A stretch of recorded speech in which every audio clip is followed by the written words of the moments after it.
Hello বন্ধুরা, good morning সবাইকে। তো কালকে ব্লগটা কমপ্লিট করতে পারিনি, তো আজকে আবার এখান থেকে শুরু করছি।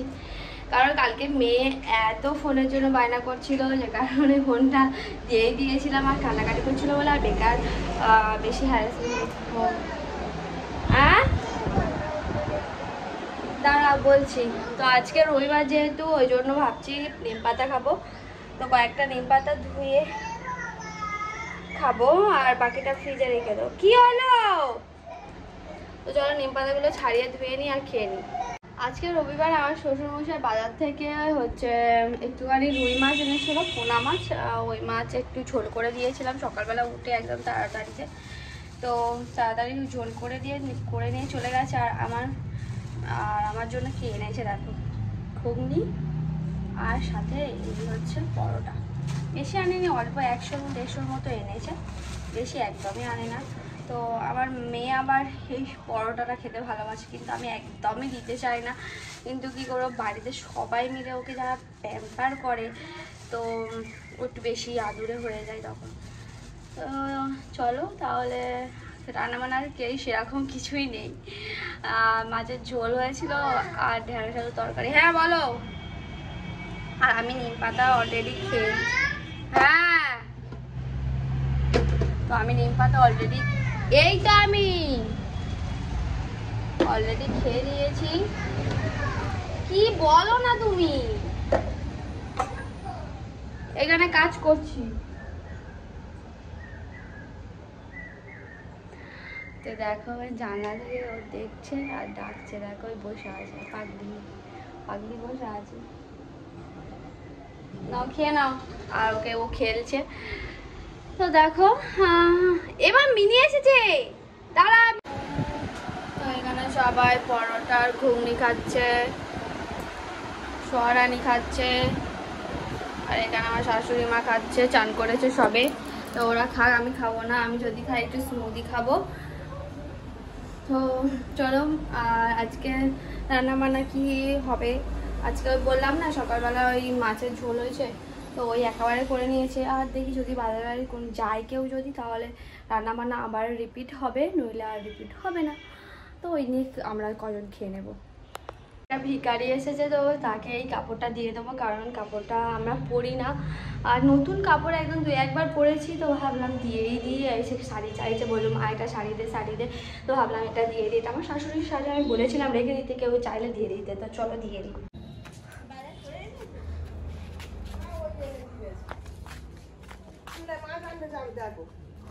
এইটা ভালো কাপড় গো মা, ভালো কাপড় দেখেছো, এর পার গুড়িয়ে গেছে, কেচি দিয়ে দিয়েছি, পার গুড়িয়ে গেছে। আর একটা বিনার উপর যেটা দিয়ে আছে বললো, তো এটা নিয়ে যাক না, এটা তো ভালো শাড়ি, নতুন শাড়ি, তাঁতের শাড়ি। এটা তাঁতের শাড়ি। এই পাটটা এত ঘুরে যাও, এইবার আইবে আর একটা দেবো, সেটা ছাপা শাড়ি আর একটা দেবো। এইটা আজকে তাহলে ছেলের দুটো বউ, সেই প্রথম পক্ষের নাতিটা তোমার কাছে, ছেলে না মেয়ে? ওই নোকের কাছে চেয়ে চুনতে নিয়ে পরে কি করে। আচ্ছা হ্যাঁ বাড়ি পড়েছিল তোমাদের ইয়ে কোথা, পঞ্চায়েত কোথা? এইটা তো পুরোনো বাড়িটা পড়েছিল, ঠিক আছে। এটা রান্নাঘরে ছিল। ওটা নিয়ে এরকম করছিস কেন? নষ্ট। এখানে কুলপো শাকটা সিদ্ধ বসিয়ে দিয়েছি। আর এখানে কিছুটা সবজি কেটে রেখে দিয়েছি, একটু চিচিঙ্গে, পেঁয়াজ, পেঁপে, কচু, আলু, সব রকম সবজি দিয়ে আজকে একটু চিংড়ি দিয়ে একটু চচ্চড়ি করবো ভাবছি একটু। এখানে দেখো সেই তেল রয়েছে, সেই রান্না পুজোর তেলটা এখনো, ওই তেল দিয়ে ভালো করে একটু চচ্চড়ি মতো করবো। এদিকে ভাতও হয়ে গেছে অলরেডি, সে আমি ডাকছি। তো দেখো বন্ধুরা, এই কুলপো শাকের রসটা আমি ওকে খাইয়ে দেবো। খেতে চায় না, তবুও কিন্তু খাইয়ে দেবো। কারণ কি, এই কুলপো শাকের রসটাও অত্যন্ত খুব হেলদি, আর খেলে খুব হাতের শরীরে রক্ত হয়। যে কারণে আমি এটা এখন প্রত্যেকদিন খাওয়াচ্ছি। প্রায় 1 সপ্তাহ বেশি হয়ে গেল আমাকে আমি প্রত্যেকদিন খাওয়াই, নিজেও খাই, একটু নিজেরও শরীরে রক্ত কম, তো ওই জন্য ওকে খাইয়ে দিয়ে আসি চুপি। তো বাজার থেকে কী সব মাছ এনেছে দেখো।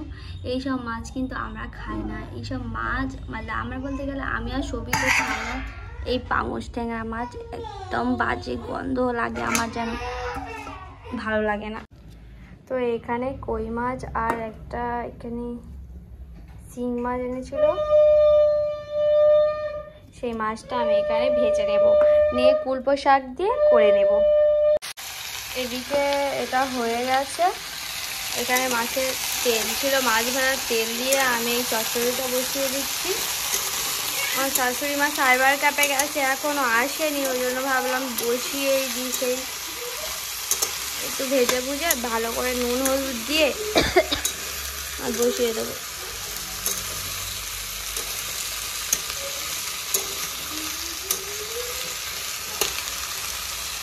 এটা আমার মেয়ের জন্য। তো তরকারিটা বসানো হয়ে গেছে আর সব কিছু কমপ্লিট। এবারে হচ্ছে মেয়েকে চান করাবো, চান করিয়ে দিয়ে আর সব কিছু করবো, সেদিকেও খেলা করছে। চলো, তো এবারে দেখো আমার মেয়েটাকে খাইয়ে দিচ্ছি। এবারে এখন বাজে প্রায় 12:30টার মতো, আস্তে আস্তে কাঁটা দেখে বেছে বেছে খাইয়ে দিচ্ছি। তো দেখো কোনটা, আগের বারে ওরকম হয়েছিল কি কাঁটা বুঝতে পারিনি রাত্রিবেলা, তো যে কারণে একটুখানি কাঁটা ফুটে গেছিলো, মানে সেটা ঠিক হয়ে গেছিলো যদিও, তাও রাত্রিবেলা আমার মাছ দিতে খুবই ভয় লাগে। গরম কদিন তাহলে শুধুমাত্র শুধু ভাত কদিনটা দিচ্ছে। এই গরমে এত রোদের মধ্যে মেন ফেলে দিয়েছে, লোকেরা আবার কি কারেন্টের কাজ চলছে। এই গরমে আমার মেয়েটা ঘুমিয়ে পড়েছে এদিকে, আর তার উপরে দেখো লাইনটাও নেই, মেন ফেলে দিয়েছে। ওখানে কি কাজ করছে আমাদের বাড়ির সামনে, ওখানে আমার শাশুড়িও বসে রয়েছে, দুজন মিলে বসে বসে মেয়ে হাওয়া করছি। তো বন্ধুরা এখন সন্ধ্যেবেলা হয়ে গেছে, সন্ধ্যে দেওয়া হয়ে গেছে, আর ফ্রিজে বেশ কয়েকদিন ধরে পালং শাকটা পড়েছিল, তো পড়েছে মানে করা হচ্ছে না। তো পালং শাকটা নিয়ে কিন্তু কিছু করবি না, আমি বারণ করছি। আমি পালং শাক নিয়ে কিছু করছি না, ভাবলাম একটু ডাল করব, কিন্তু বললো আমি নিজে করব, নিজেই সেভ মনে করে নিজেকে, আর যদিও আমার থেকে বেশি ও ভালো রাখে। তো এখন ফ্রিজে মাছ আছে, সেই মাছটা বের করবো। ফ্রিজ থেকে খুললে যেন মনে হয় যেতেও ইচ্ছে করে না। আর ফ্রিজে এই মাছটা রয়েছে, এই মাছের ঝাল হবে, আর সাথে কিছু চচ্চড়ি হবে। বাঁধাকপি এনেছিল আমার শ্বশুর, সেই বাঁধাকপির তরকারিও হবে বলছিল। তো দেখা যাক কি হয়। তো চলো ব্লগটা হয়তো এখানেই শেষ করে দেবো, একটু পরেই। কেন? তো এখন আমরা একটা জিনিস করবো, কি বলবো তোমাদেরকে, দাঁড়াও দেখাচ্ছি। আমি এই কয়েকদিন আগে প্লাম বলো অনেক কিছুই আমি শপিং করেছি, তো সেখানে আমি ঠিক কত টাকার ঠিক কেনাকাটা করেছি এই অফারে। যেমন ধরো মামাতে buy one get one free, সুগারে buy one get one free, তারপর plum buy one get one free, তা সব কিছুই। তো সেখান থেকে আমি কি কি কিনেছি আর কত টাকা ঠিক কিনেছি অ্যামাউন্টে সেটা হিসেব করবো। তো চলো করা যাক, আর তোমাদের সাথে শেয়ার করবো। তো রাত্রিবেলা আজকে একটু শ্বশুরমশাইকে বলেছিলাম একটু চাউমিন নিয়ে আসতে, তো বলে একটু চাউমিন আনলে একটু চাউমিন খাবো, অনেক দিন ধরে ইচ্ছা হচ্ছিলো। তো আজকে আমার শ্বশুরকে বলতেই চাউমিন এনেছে, তো চাউমিন খেয়ে আজকে রাত্রিবেলা শোবো। আর আজকের পর থেকে হয় আমি আর কিছুই খাবো না, বলতে গেলে বাইরের জিনিস। তো প্রায় তোমরা হয়তো বলে প্রতিদিনই তুমি বলো, কিন্তু না বন্ধুরা, আমি আগের থেকে এখন একদমই বাইরের খাবার খাই না, একদম খুব একান্ত ইচ্ছে বলে তখন। আর এতটা চাউমিন আমি একাই খাবো না, সবাইকে দেবো, তারপরে আমি হয়তো 2-3 চামচ খাওয়ার পর আর খাবো না। তো আজকে ভিডিও বন্ধুরা এখানে আমি শেষ করছি। তোমাদের যদি আমার ভিডিওটা ভালো লেগে থাকে অবশ্যই লাইক শেয়ার করো, আর কোথা থেকে তোমরা দেখছো আমার ভিডিও অবশ্যই কমেন্ট করে জানিও, আর সাপোর্ট করো আমাকে, ভালোবাসা দিও। আমি চাই আরও তোমাদের মতো আরও বড় হতে চাই। তো thanks for watching this video. Tata. আর একটি নতুন